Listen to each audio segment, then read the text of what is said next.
Can you subscribe to my new channel for support purposes? As days turned into weeks, Princess Lyra's condition began to improve under Elias's care. She remained unconscious for several days, her body recovering from the crash and the ordeal she had endured. Elias stayed by her side throughout, tending to her wounds, making sure she was comfortable, and trying to piece together who she was and where she had come from. During this time, he noticed peculiar things about her, things that confirmed his initial belief that she was not of this world. Her wounds healed more rapidly than any humans would, and the faint glow of her skin seemed to intensify during the night, almost as if she were drawing energy from the starlight. Elias was both fascinated and concerned, unsure of what it all meant. The villagers of Ilmora, unaware of the stranger in Elias's home, continued with their daily lives. Elias kept Lyra's presence a secret, not wanting to alarm anyone or draw unwanted attention. He knew that if the villagers discovered her, they would be fearful and suspicious, and he didn't want to put her in any more danger. One evening, as the sun was setting and the sky was painted in hues of pink and orange, Lyra finally awoke. Elias had been sitting by her bedside, lost in thought, when he noticed her stirring. Her eyes fluttered open, and for a moment she seemed disoriented, her gaze unfocused as she looked around the room. Where am I?" she asked weakly, her voice barely audible. Elias leaned forward, his heart pounding with a mixture of relief and anxiety. "You're safe," he said softly. "You're in my home, in a village called Ilmora. You were in a crash, and I found you in the forest." Lyra blinked, her violet eyes slowly focusing on Elias. She tried to sit up but winced in pain, her body still weak from the crash. Elias quickly reached out, gently supporting her as she settled back against the pillows. "Thank you," she whispered, her voice still hoarse. I don't remember much." "That's all right," Elias replied, his voice reassuring. "You've been through a lot. Just rest for now." Lyra nodded, her eyes drifting closed again as exhaustion overtook her. Elias watched her for a moment longer before rising from the bed, his mind racing. He needed to know more: who she was, where she had come from, and why she had been in that spacecraft. But he knew it would take time for her to recover, and he didn't want to overwhelm her with questions. As the days passed, Lyra slowly regained her strength. Elias continued to care for her, bringing her food and water, and talking to her in the quiet moments when she was awake.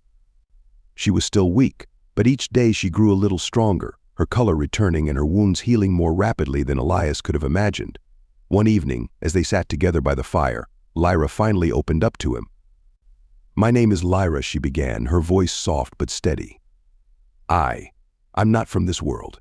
I come from a place far away, a galaxy called Galaxia Regnum." Elias listened intently, his curiosity piqued. "Galaxia Regnum. Is that where your people are from?" Lyra nodded. "Yes, I was the princess of that galaxy. But I was betrayed, and I was sent away, exiled to a distant place. My ship, it must have malfunctioned and crashed here." Elias felt a pang of sympathy as he listened to her story.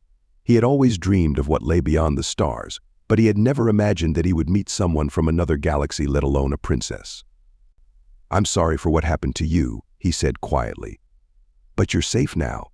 I'll do whatever I can to help you." Lyra looked at him, her eyes filled with gratitude. "Thank you, Elias. You've already done so much for me, more than I could ever repay. But I fear that my past may catch up with me." Even here Elias frowned, his protective instincts kicking in. "What do you mean?" Lyra hesitated, then took a deep breath. "The man who betrayed me, Prince Orion, he may come looking for me. If he discovers that I'm alive, he won't stop until he finds me.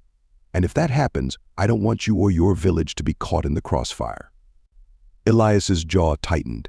"If he comes here, I'll protect you." "I won't let anyone hurt you." Lyra smiled faintly, touched by his determination.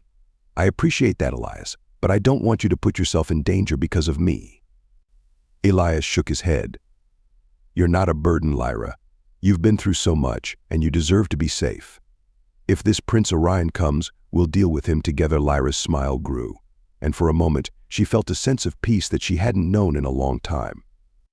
Despite the uncertainty of her situation, she found comfort in Elias's presence, in the warmth of his home and the kindness of his heart. But even as they sat together in the quiet of the evening, a storm was brewing on the horizon, one that would soon engulf not just Lyra and Elias, but the entire galaxy. Back in Galaxia Regnum, The news of Lyra's survival had reached the ears of Prince Orion. He had spent months in Celestara, growing increasingly bitter and resentful over his exile. He had lost everything: his position, his power, his future. But when word reached him that Lyra was alive, his anger turned to a burning desire for revenge. Orion's time in Celestara had changed him. He had allied himself with dark forces, ancient beings who had long harbored a grudge against Galaxia Regnum. With their help, Orion began to amass an army, intent on reclaiming what he believed was rightfully his. He vowed to find Lyra and bring her back to Galaxia Regnum, not as his princess, but as his prisoner. And he would not rest until he had destroyed everything she held dear. As Orion prepared for war, Lyra and Elias remained unaware of the danger that was rapidly approaching. They continued to grow closer, their bond deepening with each passing day. Lyra had begun to teach Elias about her world, sharing stories of the galaxy she had once ruled and the wonders it held. In turn, Elias showed her the simple joys of life on Earth: the beauty of the forests, the serenity of the mountains, and the warmth of the village community. But even as they found solace in each other, the shadows of the past loomed large. And as the weeks turned into months, the storm that had been gathering in the distance finally began to make itself known. It started with a sense of unease that neither Elias nor Lyra could shake. The nights grew colder, the winds stronger, and the once clear skies became overcast and stormy. Lyra could feel the energy in the air, a tension that seemed to hum with the promise of something terrible. Then, one night, as they sat by the fire, there was a knock at the door. Elias stood, his heart pounding in his chest. He exchanged a glance with Lyra, who had gone pale, her eyes wide with fear.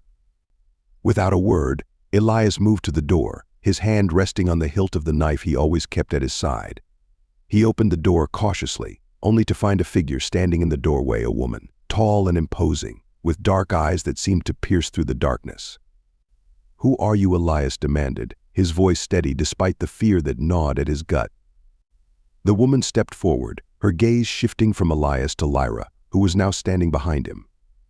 "My name is Zara," she said, her voice calm and authoritative.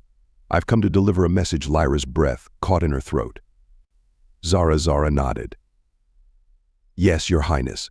I've been searching for you ever since the crash. There's no time to explain everything now, but you need to know this: Prince Orion is coming. He's gathered an army, and he won't stop until he finds you." Elias felt a surge of anger. "If he's coming, then we'll fight. We won't let him take her." Zara looked at him, her expression unreadable. "You're brave, but you don't understand the forces at play here. Orion has made alliances with dark powers, forces that are beyond anything you've ever encountered. This isn't just about you, Elias. It's about the fate of the galaxy." Lyra stepped forward, her voice trembling. "What can we do, Zara? How can we stop him?" Zara turned her gaze back to Lyra, her expression softening. "We'll fight, Your Highness. We'll gather allies, we'll prepare defenses, and we'll stand our ground. But you need to be ready, Lyra. This battle will be unlike anything you've ever faced." Lyra nodded, determination settling over her like a mantle. "I understand. I won't let Orion destroy everything I love." Zara's expression hardened. "Then we must begin preparations immediately. We don't have much time." Elias looked between the two women, his mind racing. He had known that danger was coming, but the reality of it was far more terrifying than he had imagined. But despite the fear that gnawed at him, he felt a fierce determination rise within him. He would protect Lyra, no matter the cost. The days that followed were a whirlwind of activity. Zara, with her years of experience and knowledge of Galaxian tactics, quickly took charge, organizing the villagers and preparing them for the coming battle. She taught them how to fortify their defenses, how to fight, and how to survive. Elias, though still reeling from the revelation of Lyra's true identity, threw himself into the preparations with all the strength and determination he could muster. Lyra, too, prepared herself for the battle ahead. She spent hours training, honing her skills, and preparing for the inevitable confrontation with Orion. She knew that this battle would not just be about physical strength, but about her will to protect those she cared about. As the day of the battle drew closer, the tension in the village grew palpable. The villagers, though frightened, were determined to stand their ground. They knew that this battle was about more than just protecting their home, it was about protecting the future of their world. Finally, the day arrived. The sky was dark and stormy. the wind howling through the trees as the villagers gathered in the clearing, weapons in hand. They were outnumbered and outmatched, but they stood tall, ready to defend their home with everything they had. As they waited, a low rumble filled the air, growing louder and louder until it became a deafening roar. And then, through the dark clouds, they saw an army of ships, descending from the sky, led by a figure clad in black. Orion had arrived. The moment Orion's fleet descended from the stormy skies, the once serene village of Ilmora was thrown into chaos. The villagers, who had prepared as best they could under Zara's guidance, stood their ground, but the sheer size and scale of the approaching force sent a wave of fear through them. Elias, standing beside Lyra and Zara, felt a knot of dread tighten in his stomach. This was it, the battle they had been dreading. The dark silhouette of Orion's flagship hovered menacingly above the village, a testament to the prince's intent to reclaim what he believed was his. Lyra's heart pounded in her chest as she watched the ships land, the ground trembling beneath her feet. She had known this day would come, but seeing it unfold before her eyes was something else entirely. The man she had once loved was now her greatest enemy, and the fate of not just herself, but the entire village and perhaps the galaxy rested on the outcome of this confrontation. Orion's forces disembarked, and a wave of soldiers in dark armor poured out, forming ranks with military precision. At the forefront stood Orion, his once handsome features now hardened by anger and bitterness. His eyes, once full of charm, now glinted with a cold, cruel resolve. Zara stepped forward, her eyes narrowing as she assessed the situation. "He's brought more than I expected," she muttered, her hand tightening on the hilt of her sword. "But we can still do this. We have the advantage of terrain and determination." Elias looked at Lyra, seeing the conflict in her eyes. He reached out, taking her hand in his, giving it a reassuring squeeze. "We'll get through this, Lyra." Together Lyra looked up at him, her expression softening for a moment. She nodded, drawing strength from his presence. Yes, together as the last of Orion's soldiers took their positions, a tense silence fell over the battlefield. Orion stepped forward, his gaze locking onto Lyra. "Lyra," he called out, his voice carrying across the clearing. "It's over. Come with me, and I'll spare this village. Resist, and I'll destroy everything you hold." Dear Lyra's heart ached at the sound of his voice. She had once loved this man, and a part of her still mourned the loss of who he had been. But she knew that the Orion standing before her now was no longer the man she had loved. He was a stranger, twisted by his own ambitions and the dark forces he had allied with. She stepped forward, her voice strong and clear. "No, Orion.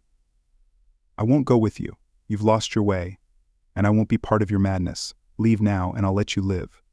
But if you force my hand, I won't hesitate to defend what's mine." Orion's expression darkened, a sneer curling his lips. "You always were stubborn, Lyra, but your defiance will only bring you pain. I gave you a chance, and now you'll suffer the consequences." With a wave of his hand, Orion signaled his troops to advance. The battle began with a deafening roar as Orion's forces surged forward. The villagers, led by Zara, met them head-on, using the knowledge and training they had gained over the past weeks. Despite their smaller numbers, the villagers fought with fierce determination, driven by their desire to protect their home and loved ones. Elias found himself in the thick of the battle, his heart pounding as he fought alongside the villagers. He had never been in a battle like this before, but he fought with everything he had, driven by his love for Lyra and his determination to protect her. Lyra, too, was in the midst of the fray, her skills and training as a princess of Galaxia Regnum coming to the fore. She moved with grace and precision, her sword a blur as she cut down any who dared approach her. But even as she fought, her eyes kept darting toward Orion, who stood at the back of the battlefield, watching her with cold intensity. Zara, a seasoned warrior, moved through the battlefield like a shadow, her sword cutting down enemy soldiers with lethal efficiency. She knew that the key to winning this battle was to take out Orion, and she was determined to see it done. As the battle raged on, Elias found himself separated from Lyra. He fought his way through the chaos, his eyes scanning the battlefield for any sign of her. But before he could reach her, he was confronted by a group of Orion's elite soldiers, their dark armor glinting in the dim light. Elias gritted his teeth, readying himself for the fight. He knew he was outnumbered, but he refused to back down. He had to find Lyra, he had to protect her. But before he could engage, the ground beneath him shook violently, and a blinding light filled the sky. Elias stumbled, shielding his eyes as the light grew brighter and brighter, until it was almost unbearable. And then, just as suddenly as it had appeared, the light vanished, leaving behind a deafening silence. Elias lowered his arm, blinking in the sudden darkness. Don't forget to subscribe.